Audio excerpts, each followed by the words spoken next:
3 नवंबर को होने वाले उपचुनाव को लेकर नामांकन करने के आखिर दिन बीजेपी और आरजेडी के उम्मीदवारों ने मोकामा में पर्चा भरा।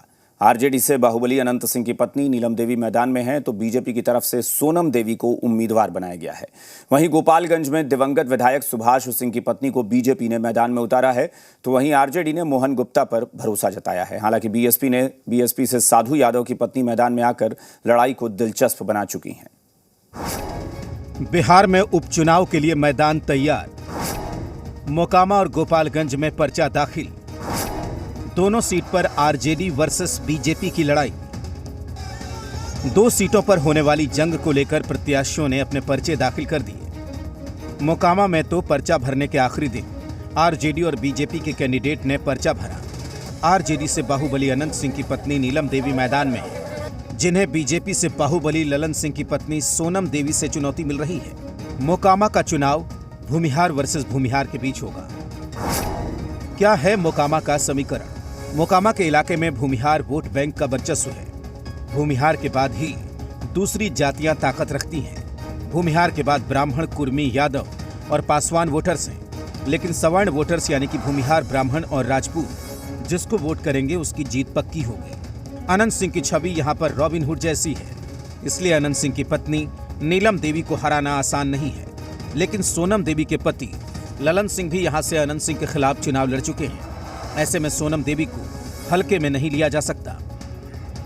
उधर गोपालगंज में भी मुकाबला आरजेडी और बीजेपी के बीच है। बीजेपी ने दिवंगत विधायक सुभाष सिंह की पत्नी कुसुम देवी पर भरोसा जताया है, तो आरजेडी ने मोहन गुप्ता को मैदान में उतारकर चुनौती दी है।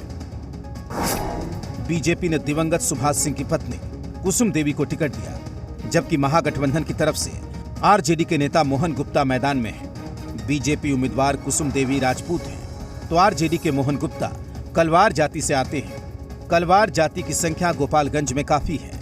वैसे देखें तो सुभाष सिंह गोपालगंज से 4 बार विधायक रहे।